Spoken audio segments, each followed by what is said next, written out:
di tubuh kita itu yang digunakan adalah 5 unsur, yaitu air, api, udara, tanah, eterik. Nah kalau di Jawa itu sedulur papat limo pancar, ya itu. Kalau di bahasa kita itu adalah elemen unsur, unsur elemen yang menyelimuti tubuh kita, yang dimana setiap elemen itu memiliki sifat-sifat. Nah itu kan sama sedulur papat limo pancar pun memiliki sifat-sifat yang dimana kita harus kendalikan itu. Jadi karena mungkin spiritual sekarang itu dianggap sebagai hal yang notabene-nya menakutkan, akhirnya kan sedikit orang yang belajar spiritual. Padahal sebetulnya semua orang itu mengalami spiritualnya masing-masing. Sakderenge nglajengaken mirsani video sakjangkepipun, kula aturi kapurih nutul tombol subscribe supados boten ketinggalan video salajengipun. Kagem kemanfaatan video menika monggo dipun like, komen lan ugi share. Mugi panjenengan sedaya pinaringan seger waras, bejo donya bejo akhirat, rahayu rahayu rahayu sagung dumadi. Mas Hori, kembali ke cakra tadi, bisa dijelaskan secara gamblang, rinci, Mas? Oke. Tentang apa cara mengaktifkan, bagaimana? Nah ini kan kadang kita salah memahaminya, ya kurang tepat memahaminya. Cakra atau psikologis di setiap individu manusia itu selalu aktif. Selalu aktif ya? Semua aktif. Kalau nggak aktif, kelenjar hormonnya nggak akan bisa berfungsi. Oh iya. Lah yang membedakan itu pengolahannya. Kita mengelola enggak. Ibarat semua orang itu diberikan gelas, semua punya gelas itu, nggak ada yang nggak dikasih gelas. Cuman pengolahannya gelas ini mau diperuntukkan sebagai apa atau mau diisi sebagai apa. Jadi pengoptimalan psikologis sebetulnya. Jadi enggak ya, sini saya aktifin cakramu gini-gini, ya itu konyol. Karena setiap cakra itu memang aktif, nggak mungkin nggak ada yang aktif. Cuman pengelolaannya mungkin yang perlu kita kelola, iya. Nah, berarti banyak yang salah ya, Mas? Ya bukan salah juga, pengelolaan. mungkin proses pembelajarannya. Atau mungkin saya bisa jadi saya yang salah kan gitu. Nah kalau sepemahaman saya, sepengetahuan saya, setiap tubuh manusia itu sudah aktif cakranya. Cuman yang membedakan itu optimal apa tidak. Cuman gitu, Mas. Nah proses ketika kita diuji oleh ujian hidup kan gitu. Jadi ujian hidup itu kan berat ya sebetulnya. Dan apakah ketika kita sudah mengolah ini ujian hidup tidak ada? Ya tetap ada. Jadi ibarat ketika kita mengolah ini, itu ibarat kita punya satu sistem di tubuh kita yang sudah mempelajari yang akan diberikan ujian. Misalnya kayak sekolah itu kan kita dikasih tuh, oh kisi-kisinya ini gitu. Dan tinggal kita belajar apa enggak. Tapi ujian itu kan tetap ada. Jadi ketika ujian itu ada, kita mampu menerima makna esensinya untuk apa ujian ini. Kan gitu. Kalau tidak tahu ya harus babak belur dulu.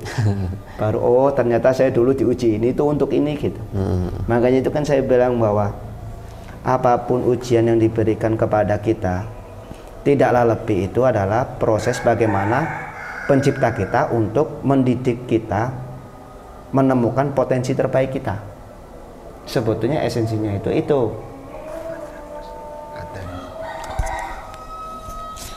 Ya. Dari ujian hidup tadi itu, saya ada cerita. Ini menarik sekali. Karena baru kemarin saya diceritain juga sama teman saya. Itu dari pengalaman beliau. Jadi beliau itu pernah di titik yang paling rendah. Dia ingin mengeluhkan segala permasalahannya kepada gurunya. Ketika ketemu gurunya itu, beliau datang, gurunya itu nangis.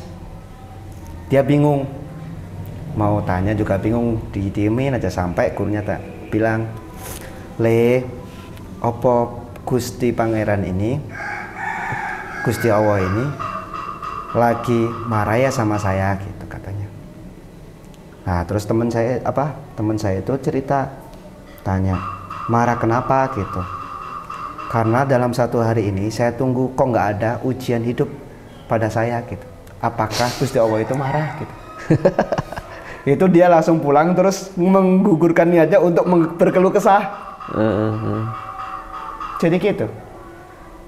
Karena itu keren sekali itu cerita itu.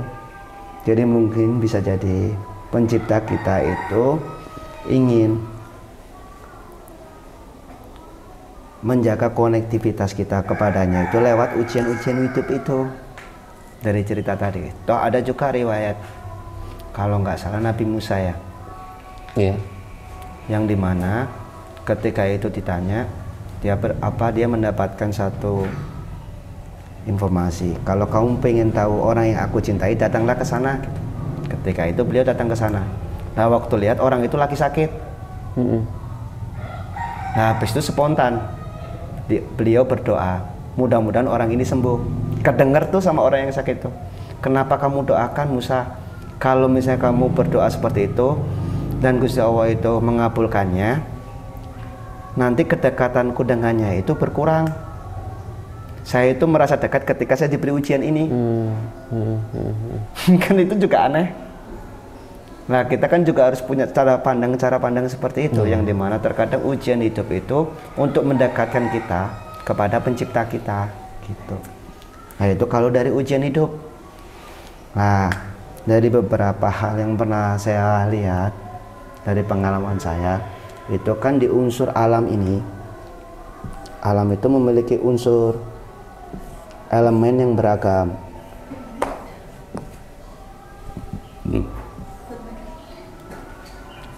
Nah dari unsur yang beragam ini di tubuh kita itu yang digunakan adalah 5 unsur, yaitu air, api, udara, tanah, eterik.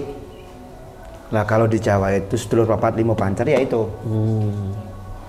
Kalau di bahasa kita itu adalah elemen unsur, unsur elemen yang menyelimuti tubuh kita, yang dimana setiap elemen itu memiliki sifat-sifat.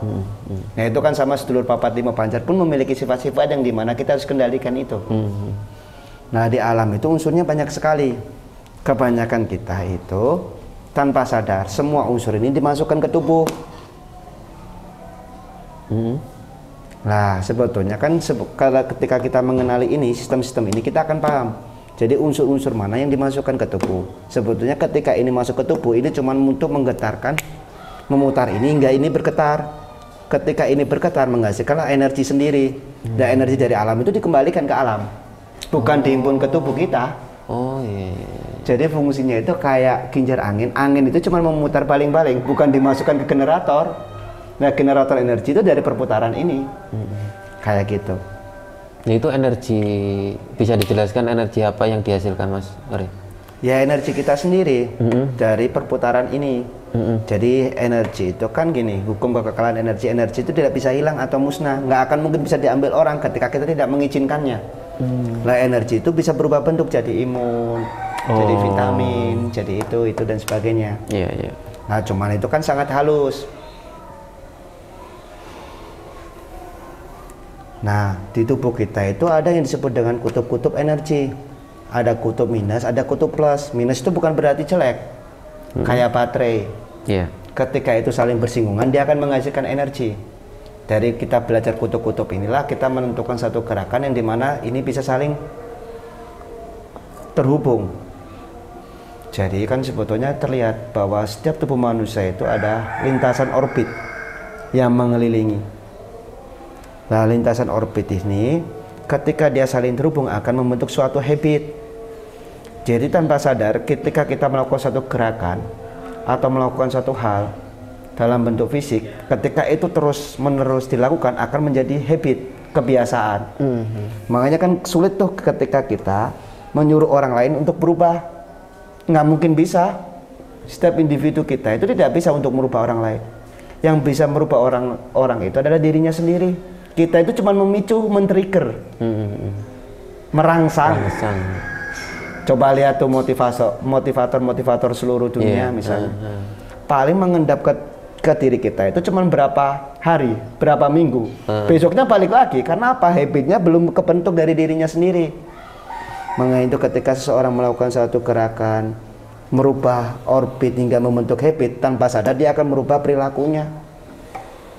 Menuntut energi itu untuk kita melakukan seperti apa yang dibentuk dari lintasan itu gitu. Nah kan bagaimana tuh caranya menghubungkan plus minus dengan titik-titik tertentu hingga menghasilkan apa yang kita tuju. Maka itu kan waktu itu kan saya belajar tentang bioenergi atau tenaga dalam. Nah, tenaga dalam itu identik sekarang itu sangat menakutkan. Jadi orang-orang itu resisten. Tenaga dalam itu pasti bisa mental, bisa memukul orang jarak jauh, kan gitu-gitu kan. Jadi konyol. Jadi waktu saya tanya pun sendiri ke guru saya, beliau bilang bahwa tenaga dalam itu adalah sedalam-dalamnya tenaga untukmu mengenali dirimu. Kayak gitu. Nah itu kan degradasi pemaknanya kan sekarang ini menjadi sangat turun makna sekali. Apakah orang-orang dulu tidak mengelola ini? Mengelola. Apakah dulu raja-raja kita tidak belajar seperti ini? Belajar. Cuman bahasanya aja yang berbeda. Dan metodenya pun mungkin berbeda. Tapi tujuannya sama. Kan mungkin kalau misalnya Gajah Mada turun sekarang pun pusing lihat orang-orang sekarang. Karena kompleksitasnya sudah cukup kompleks. Tapi kan kita bisa belajar tuh dari peradaban beliau dahulu leluhur kita itu belajar tuh. Kenapa bangsa ini terpecah belah? Kenapa bangsa ini bangkit? Kenapa bangsa ini hancur lagi, bangkit lagi? Itu kan sebetulnya kita diberikan satu pengalaman-pengalaman beliau yang itu dijadikan sebagai cara kita untuk memandang kehidupan sekarang itu harus lebih baik. Karena kita dulu sudah pernah dicontohkan oleh leluhur-leluhur kita. Masa kita mau seperti itu lagi? Kan gitu. Jadi jangan malu-maluin leluhur kita. Sedih kita ini lihat kita sekarang ini semakin seperti ini, malah terjebak pada dualitas. Mohon dijelaskan Mas Hori tentang metode tadi Mas Hori. Ya metodenya kayak gitu. Jadi bagaimana kita menyambungkan dari plus minus di kutub-kutub energi itu hingga membentuk suatu orbit. Nah ketika orbit itu terbentuk, jadi kan sebetulnya gini, seseorang itu bisa kelihatan cerdas ketika orbitnya itu semakin terhubung dan kecepatan lintasan energinya semakin cepat. Pasti orang itu cerdas kalau dilihat. Tapi kalau lambat, wah ini agak perlu perlahan ngobrolnya, dan impactnya pun berpengaruh. Misalnya ketika ngobrol di audien besar, saya cuma melihat satu biofil yang memang dia memiliki kompleksitas yang sangat kompleks. Ya saya cuma ngobrol sama dia aja, itu paling sekelilingnya akan terresonansi tanpa sadar. Daripada kita harus menjelaskan satu persatu Nah itu saya pegang tak gitu. Udah saya mau ngobrol, mau saya konekkan saya dengan dia. Ya saya cuma ngobrol di posisi dia aja. Nah itu pasti sekelilingnya akan terresonansi. Kalau lihatnya dari medan energi ya. Karena kan biofil dari peserta yang notabene sangat kompleks ini mampu membawa resonansi sekelilingnya, entah itu baik atau buruk, gitu ya. Cukup ngobrol ke situ. Nah pasti sekelilingnya. Berarti Mas Ori melihat secara nyata ya tentang itu tadi ya? Ya nggak tahu ya, kebetulan kayaknya itu. Jadi dari apa istilahnya aura spektrum itu bisa melihat ya Mas Ori ya Mas? Ya mungkin kebetulan Mas. Mengulik sedikit Mas Hori tentang latar belakang panjenengan mengenai perjalanan spiritual dan guru panjenengan, mungkin bisa sedikit lah dikupas Mas. Ya dari dulu itu saya belajar dari kelas 4 SD, karena waktu itu yang mengajarin saya itu adalah almarhum I Gusti Made Budiatiana. Siapa itu Mas? Ya yang ngajarin saya awal. Oh. Sampai sekarang Mas? Almarhum. Oh sudah almarhum. Maaf. Iya. Nah dari beliaulah saya belajar ini. Mulai dari gerakan senam, terus kita mengelola, sampai diajarkan beliau tentang meditasi. Nah sebetulnya saya sendiri tidak tahu bahwa apa yang saya pelajari ini yang disebut orang itu spiritual. Jadi makanya saya bilang ke teman-teman saya ini cuma dituduh sebagai orang spiritual gitu. Padahal saya sendiri yang merasa bahwa hidup itu memang harus seperti ini. Jadi karena mungkin spiritual sekarang itu dianggap sebagai hal yang notabene-nya menakutkan, akhirnya kan sedikit orang yang belajar spiritual. Padahal sebetulnya semua orang itu mengalami spiritualnya masing-masing. Ya, condong ke pikiran orang-orang menjurus ke klenik ya Mas ya. Ya kan itu yang harus kita coba untuk saya cuman pingin berbagi wawasan saya tentang spiritual dan supranatural sebetulnya awal, agar nilai-nilai spiritual ini tidak menjadi semakin dangkal. Iya. Nah dari belajar itulah tiba-tiba saya memahami seperti ini pun juga kalau diceritakan juga panjang. Jadi menurut saya apapun yang dilakukan teman-teman tidaklah lebih, itu pasti ada suatu hal yang sangat berharga walaupun di awal itu dianggap kegagalan. Jadi hal yang sekarang kita anggap sebagai suatu kesedihan sebetulnya itu adalah nutrisi atau bahan untuk kita tertawa nanti setelah ujian itu berakhir. Kebanyakan kan kita baru paham ketika ujian selesai, wah ternyata bisa ya saya melampaui ini gitu. Nah sebetulnya kan kita harus memiliki pola cara pandang yang seperti itu, bahwa ujian itu adalah suatu nutrisi untuk kita menjadi lebih baik, bukan semakin buruk. Jadi setiap orang berjalan dengan spiritualnya masing-masing, jadi tidak bisa disamaratakan. Nah saya pun ingin bilang ke teman-teman yang baru ikut belajar pun, saya ingin menyampaikan bahwa saya seperti ini pun itu juga butuh proses penggodokan yang luar biasa kalau saya ceritakan. Jadi nggak serba instan, karena sekarang kita di zaman serba instan dan pragmatis sekali, seolah-olah hal yang seperti itu tinggal cetek jadi. Yang nggak bisa seperti itu. Semua butuh proses masing-masing. Dan mungkin bisa jadi teman-teman bisa lebih cepat daripada saya. Nah tergantung upaya dan niat teman-teman. Yang penting kan upaya itu. Makanya terus istiqomah, terus semangat untuk memperbaiki diri. Nah saya dulu itu cuma berpegangan itu. Saya tanya, apa sih Pak sebetulnya saya belajar seperti ini? Ya mungkin nanti kamu bisa mengangkat derajatmu gitu, cuman itu. Lah ketika saya pahamin derajat itu kan kebanyakan orang sekarang menilai derajat itu lebih ke materialis, ke tingkatannya, tingkat jabatan lebih tinggi, lebih kaya kan gitu. Nah setelah saya pahamin derajat yang dimaksud itu adalah ketika seseorang diangkat derajatnya, maka seseorang itu dimanapun dia berada akan dicintai dan akan dirindukan. Tapi kalau diturunkan derajatnya berarti dimanapun dia berada akan ditolak. Nah itu nggak ada hubungannya dengan kaya miskin. Kadang orang kaya pun di lingkungannya pun bisa ditolak, atau orang miskin pun di lingkungannya bisa lebih diterima. Jadi kita ini terjebak pada materialisme, neokapitalisme. Nah itu kan bukan jadi diri bangsa kita. Nah masa kita mau ikut-ikutan seperti itu? Definisi tentang derajat sendiri menurut Mas Hori?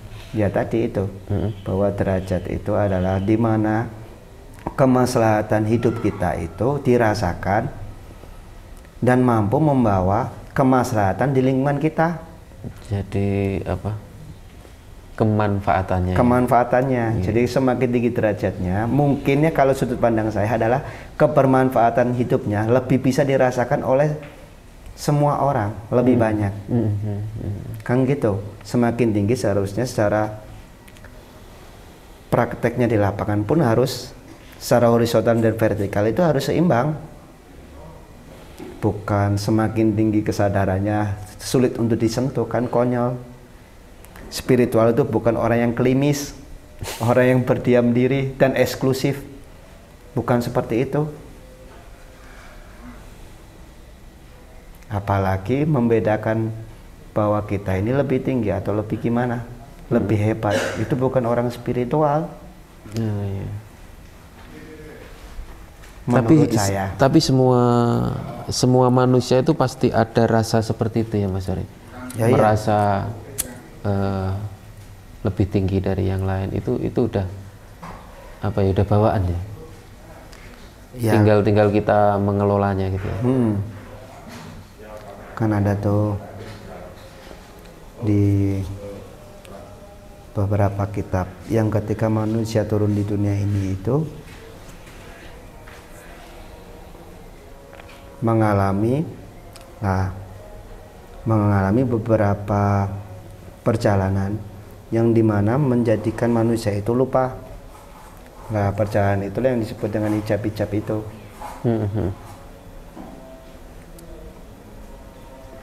Nah, kita kan berjalan itu sekarang adalah melepas hijab-hijab itu. Ego, eksistensi, keakuan itu harus kita lepas. Nah, kalau orang spiritual merasa aku gitu ya itu udah berarti masih ada hijab. Ya. Ini gara-gara saya. Ini atas berkat saya. Wah, itu udah mayoritas, Mas.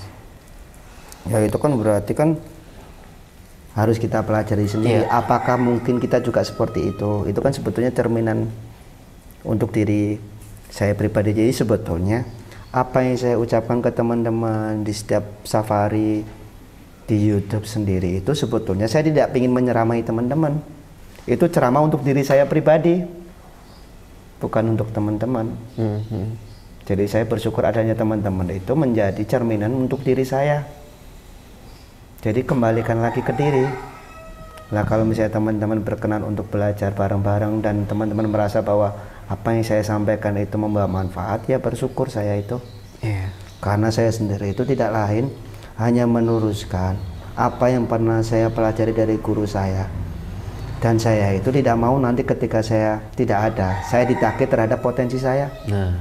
Saya cuma ingin meneruskan itu. Nah, nanti kalau ditanya di sana mana potensi yang sudah diberikan, keilmuan sudah diberikan, kenapa kamu pendam sendiri, itu berat buat saya. Jadi saya cuma ingin menyalurkan aja. Kayak gitu. Seperti itu bisa dibilang wajib ya, Mas Sori, untuk menyambung ilmu itu tadi ya. Jadi kan dulu saya pernah tanya ke Pak Made. Pak Made, saya ini bersyukur sekali ketika saya belajar ini. Entah gimana pun hidup saya itu merasa saya sangat bersyukur. Bolehkah saya memeluk dan mencium kaki? Saya bilang gitu.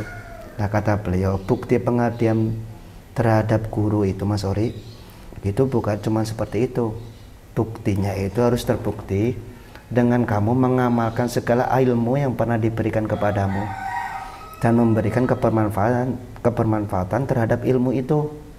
Nah, jadi sebetulnya apa yang saya lakukan ini adalah mudah-mudahan saya ini diakuin sebagai murid oleh Kang Aas dan Pak Made. Cuma itu, kita bisa mengklaim beliau guru kita, tapi apakah kita layak menjadi murid beliau? Ya cuma itu, nggak ada lain.